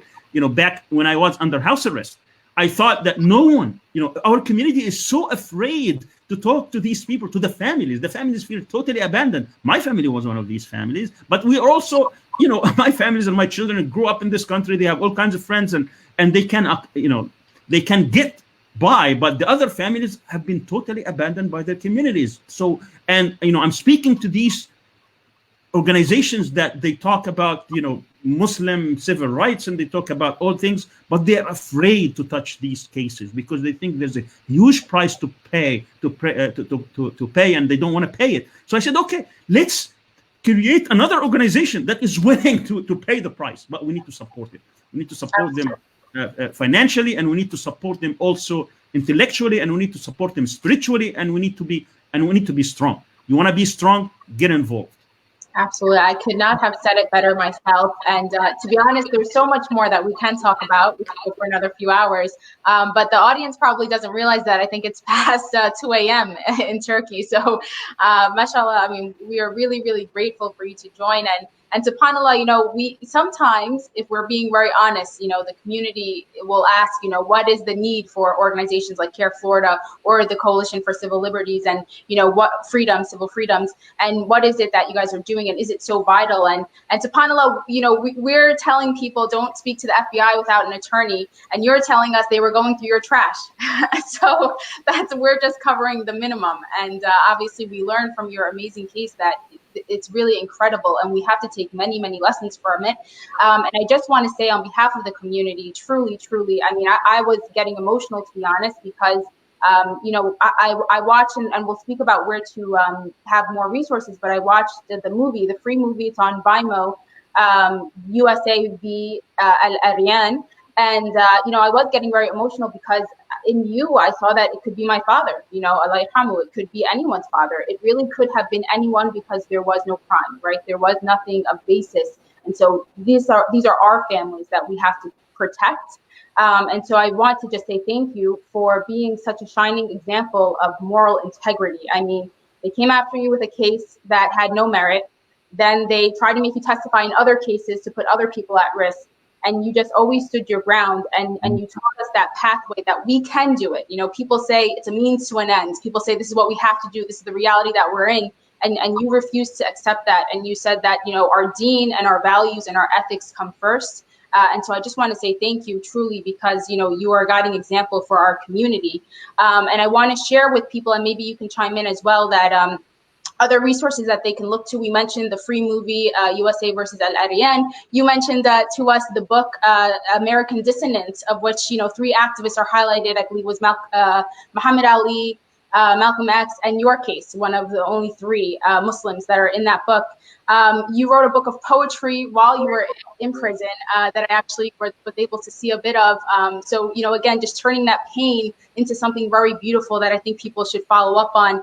And you've never stopped your activism. You're still very vocal from Turkey. You have your organization, which, you know, you can feel free to let us know where we can get more information about your case. But I truly want the audience to know to follow up, to educate yourself, to keep educating yourself. It's not one case. We have 3 more cases coming up in the following weeks, and it's related to our lives currently and the situation that we find ourselves in. But really, I just want to say Jazakallah khairan. I'll turn the floor over to you and Hassan for any final remarks. But thank you. Sure. And Dr. Sami, I do want to leave you the final remarks. So I'll just share a few words. Subhanallah, they spent hundreds of millions of dollars trying to convict you. 21,000 hours of recording, tens of thousands of pages of documents, not one conviction. Again, it shows that this country, while we espouse justice, we haven't always lived up to these ideals.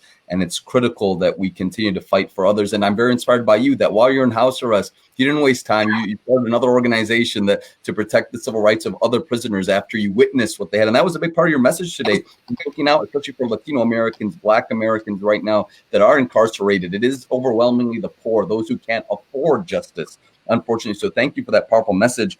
You know, we're blessed in Tampa to have people, you know, to have had people like you, to have brother like Hatim, brother Hatim Fariz, who I know suffered greatly in the trial and now is continuing to work to serve the community. We're grateful for our friends and allies who joined the conversation. I know Ione, who was the director, the head of the Democratic Party in Tampa, she was with us, and her church stood with you. Mel Underbaki, many others. So I want to thank all of our friends and our allies that are with us today and that fought with you and that are fighting alongside us today. I know on 2010, that's when you started your organization. And I know you mentioned it. We had the website at the bottom, so I want you to mention it again because I think 10-10-20, which is this year, is the 10-year anniversary. And I want everybody who's watching this video to become a donor to support your organization, to support, because the work that you guys do is phenomenal. You're literally helping people who've been abandoned, who are facing injustice, who are the most vulnerable, and who could really have the greatest impact, like you have had, through their experience. So please mention your website again. And remember, 10-10-10 is when it was founded. 10-10-20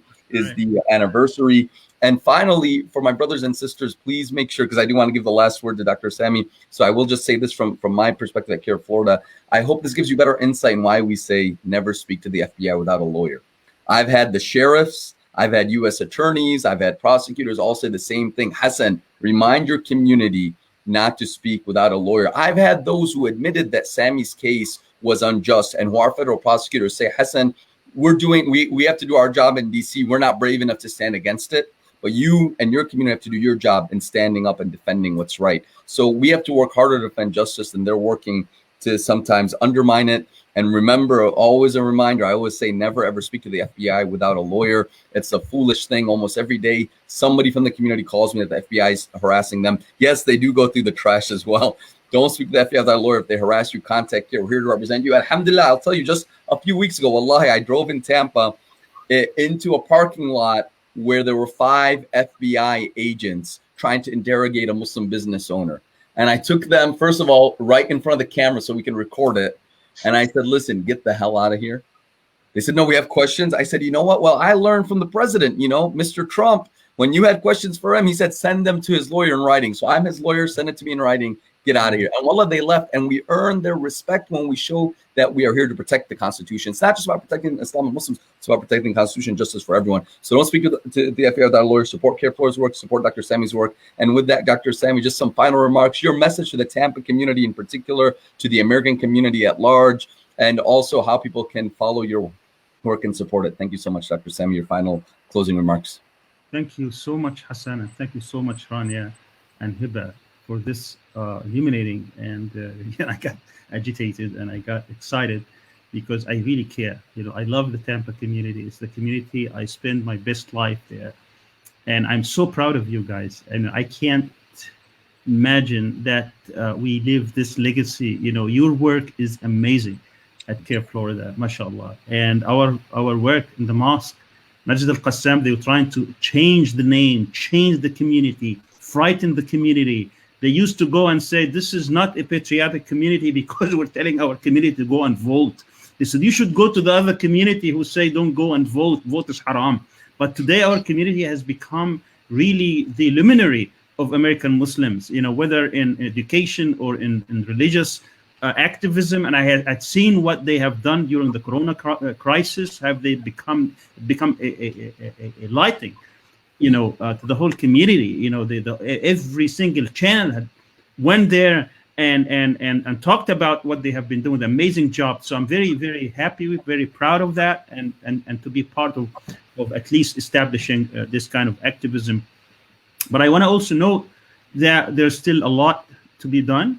And I want our community to know about these cases. And I'm so happy that you have taken some of these cases. And I hope this kind of program continues. I know also CCF has their own webinar, weekly webinar, usually on Fridays, in which they talk about these cases. So perhaps people can tune in also and learn more. And I want people also to start learning to volunteer. I mean, you need volunteers. All organizations need to volunteer. So we need to be part of that spirit that this is how you can cleanse whatever sins or whatever bad behavior people do. You can cleanse that by activism or by donating or by any good deeds that can get you closer to your goal. But also I want to say to our community, especially when you have great organizations like yours, that we should support you, not just because you're doing a great job, because you are the first defense. When you have these kind of organizations, believe me, the FBI will think twice before they go in. You go and tell them, they know that you know your rights. You know, they used to send me delegations. I get a left-wing, trying to infiltrate, didn't work. Then they send me a Nazi who is, they think, I'm somehow going to embrace him because he hates Jews, and I kick him out. Then they send me someone to infiltrate, to get so that they can, they knew all these tactics. But when they know you have somebody like Hassan Shibli or CAIR-FL Florida or other outstanding community members, they will not do that. They cannot dare to do this to the Jewish community. They cannot dare do this to the African American community now, because they know that they will have a backlash, that they will have a pushback, but they know that they can railroad the Muslims. And that's why, that's the feeling of weakness, and we need to change that. And we change that by supporting these kind of activities. Again, thank you so much for the invitation. Thank you, Hassan. Thank you, Rania. Thank you, Hiba. Thank you, our Tampa community. Thank you for the Tampa community who are not Muslims and stood by us. You mentioned Mel Underbucky, but there are so many of them. Hope, Hillsborough Organization for Progress and Equality. This is an organization that came with us. And by the way, through them, we were able to stop, I didn't talk about this, to stop the use of secret evidence in 1998, because they saw us at the time, not just as a Muslim community. They saw 20 churches and a mosque, thousands of people. So Janet Reed, who was the Attorney General at the time, and Eric Holder, who was her deputy, they decided to stop the use of secret evidence, even though it was not outlawed. So we stopped the bleeding, and we're trying to cut the root of that evil. But what I'm trying to say here is activism is great, but you also have to do it through a wider coalition. And that's the idea of CCF, is that we're going to get a wider coalition, not just Muslim activists, but at the core of it, at the heart of it, has to be our community, because we are the victims of this overreach. Thank you again. Great. Thanks so much, Dr. Sami. Please say the website again that people can follow, any website. www.civilfreedoms.org. Civilfreedoms.org. Thank you, everyone. Same time next week, 5 p.m. on CAIR Florida's Facebook. We'll be talking about the case of Imam Al-Amin, which you do not want to miss. Again, as the doctor had mentioned, it's a very impactful case that is actually ongoing, and some recent developments that you don't want to miss, you want to hear.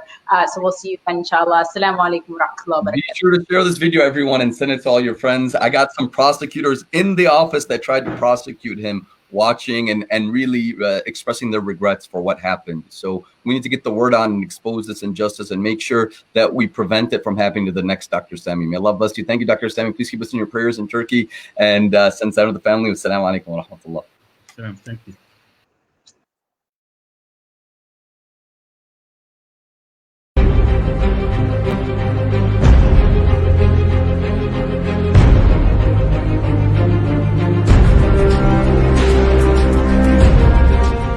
After 9/11, for whatever reason, the forces of intolerance, exclusionary politics, and hegemony really took center stage.